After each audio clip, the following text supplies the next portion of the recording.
We will make America strong again. We will make America proud again. We will make America safe again.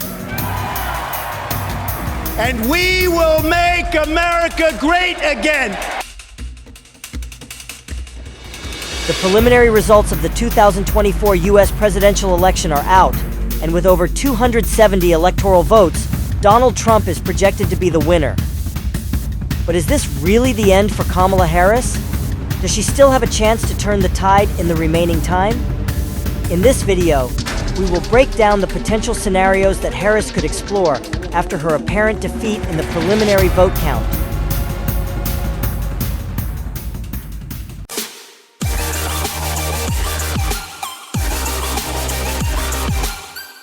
Kamala Harris may still hold on to hopes that a recount could prevent President-elect Donald Trump from officially taking the White House. Each state has its own threshold for when a recount is triggered. In Pennsylvania, one of the most critical battlegrounds, a recount is mandatory if the margin between the winning candidate and the runner-up is less than 0.5% of the total vote. With the current tight race, Harris can request a recount once the state's official results are announced. In other states, a recount isn't mandatory, even if the race is close. In Georgia, a recount can happen if the margin is under 0.5% and the losing candidate requests it. Wisconsin allows for a recount if the margin is less than 1%. The narrow results may fuel expectations that a recount could change the outcome. However, history shows that recounts rarely overturn election results. A fair vote study from 2000 to 2019 found that only 3 recounts changed the outcome, and these were state or local elections, not presidential ones. Thus, the chances of a recount reversing the results are just 0.024%. Looking back at the 2000 presidential election, Florida became the focal point when George Bush led Al Gore by 1,784 votes. Gore requested a recount, but in the end, Bush still won by 537 votes. Given the historical trends, Harris's chances of reversing the outcome through a recount are almost non-existent. Instead, she may need to pursue legal battles rather than relying on a recount to succeed. I easily win. If you count the illegal votes, they can try to steal the election from us. In 2020, we saw Donald Trump and his legal team file over 60 lawsuits, mostly focusing on claims of election fraud in key battleground states to overturn Joe Biden's victory. While most of these failed, it set a precedent for how candidates can challenge results through the legal process after an election. Harris could employ similar strategies to what Trump did 4 years ago, aiming to reverse the outcome, particularly in states with large mail-in voting systems like Pennsylvania or Arizona. Any signs of fraud, counting errors, or discrepancies in ballot processing could serve as legal grounds for investigation. However, election lawsuits face numerous hurdles. Not only must substantial evidence be presented, but federal courts have proven strict when dealing with unfounded allegations. This makes success through legal battles a difficult path unless Harris can gather compelling proof. Looking back to 2000, although Al Gore initiated legal challenges, the U.S. Supreme Court ultimately ruled in favor of George Bush. This demonstrates that legal battles can be prolonged, divisive, and may not necessarily yield favorable results for the losing candidate. On December 16, 2024, the U.S. Electoral College will cast their votes for president, a process typically seen as a formality. However, Kamala Harris might hope that a scenario involving faithless electors could help her overturn the result. A faithless elector refers to someone who defies their obligation to vote for the winning candidate in their state. Since 1948, only 16 faithless electors have emerged, but notably, 7 of them came from the 2016 election, with 5 flipping their votes from Hillary Clinton to Donald Trump, and 2 doing the reverse. While it didn't change the final outcome, it raised questions about the reliability and flexibility of the electoral system.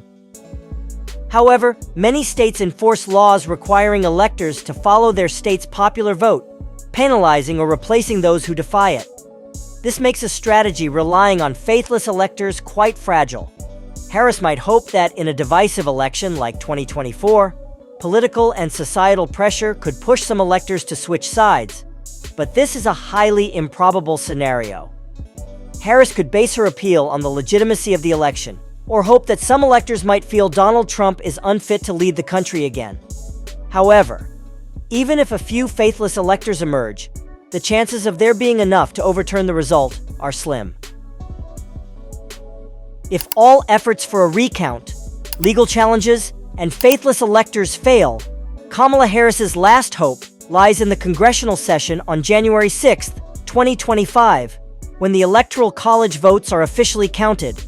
Congress will convene to confirm the election results, and theoretically, Harris could use this moment to challenge the outcome.